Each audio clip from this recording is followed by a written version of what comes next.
नमस्कार। हरियाणा डायरी के हमारे इस विशेष कार्यक्रम में मैं कनिका अरोरा आप सभी का एक बार फिर से स्वागत करती हूं। मुख्यमंत्री नायब सिंह सैनी से उनके आवास संत कबीर कुटीर पर पेरिस ओलंपिक में कांस्य पदक विजेता मनु भाकर और सरबजोत सिंह ने मुलाकात की।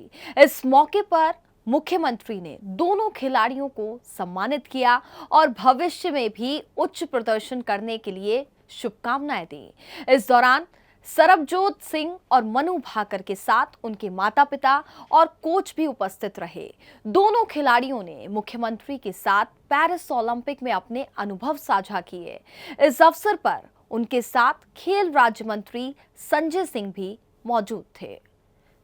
मुख्यमंत्री ने कहा कि राष्ट्रीय और अंतर्राष्ट्रीय स्तर पर हमेशा हरियाणा के खिलाड़ियों ने राज्य और देश का नाम रोशन किया है। हरियाणा के खिलाड़ियों की उपलब्धियों पर हमें बहुत गर्व है। उन्होंने कहा कि हरियाणा में खेलों और खिलाड़ियों को सहयोग देने के लिए वर्तमान राज्य सरकार पूरी तरह प्रतिबद्ध है। मुख्यमंत्री ने आगे कहा कि उन्हें दोनों खिलाड़ियों से मिलकर बहुत खुशी हो रही है।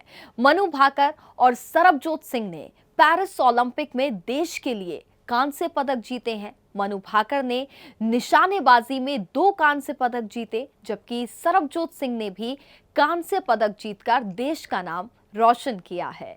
पूरे देश को हमारे दोनों खिलाड़ियों पर गर्व है।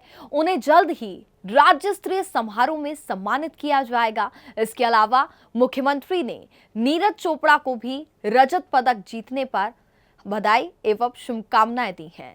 हॉकी में भी राज्य के 3 खिलाड़ियों ने कांस्य पदक हासिल किया है। उन्होंने कहा कि 2% से भी कम आबादी वाले हरियाणा ने एक बार फिर ओलंपिक में देश का नाम रोशन किया है। देश को अब तक मिले 5 पदकों में से 4 पदक हरियाणा के खिलाड़ियों ने जीते हैं, जो पूरे प्रदेश के लिए गर्व की बात है।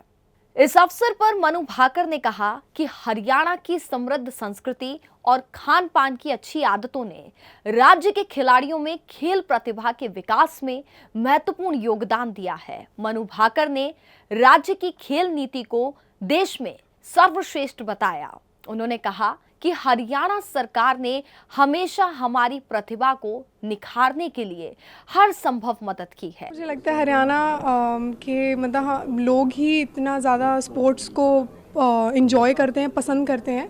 और जो कल्चर हमारा बना हुआ है कि मतलब हम खाना बहुत अच्छा खाते हैं, घर का खाना देसी बिल्कुल। और माँ बाप भी बिल्कुल बचपन से ही स्टेडियम में लेके जाते हैं कि खेलो कूदो, मतलब ऐसे ही तो ग्राउंड होते हैं, हम सब बचपन से ही खेलते आए हैं। तो मेरे ख्याल से एक तो कल्चर जो है वो बहुत अच्छा है, और उसके बाद फिर ऊपरी लेवल पर सपोर्ट भी हमें काफ़ी अच्छा मिला है। जैसे सरकार की तरफ से भी काफ़ी सारी चीज़ें हैं जो बहुत जिन्होंने फ़ायदा दिया है। तो मैं कहूँगी कि एक तो कल्चर बहुत बेहतरीन रहा था, और फिर सपोर्ट भी मिलना उतना ही ज़रूरी है। तो यही सोचती हूँ कि कोई भी खिलाड़ी जब देश छोड़कर बाहर जाता है देश के लिए खेलने के लिए, तो उसका टारगेट गोल्ड ही रहता है। और मेरी भी यही इच्छा रहेगी कि मैं अपने देश के लिए गोल्ड जीतूं।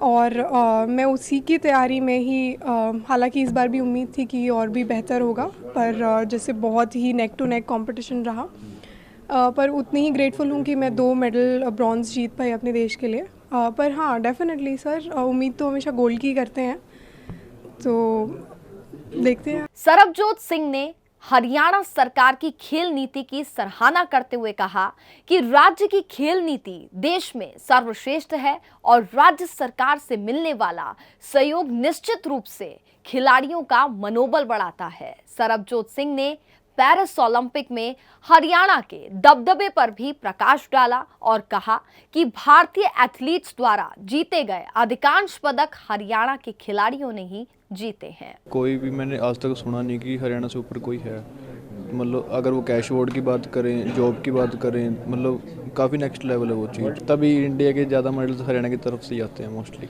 और इसी के साथ हमारा आज का ये अंक यही समाप्त होता है। कल एक बार फिर आपसे मुलाकात होगी हरियाणा डायरी के एक और विशेष अंक के साथ। तब तक के लिए मुझे यानी कनिका अरोरा को दीजिए विदा। नमस्कार।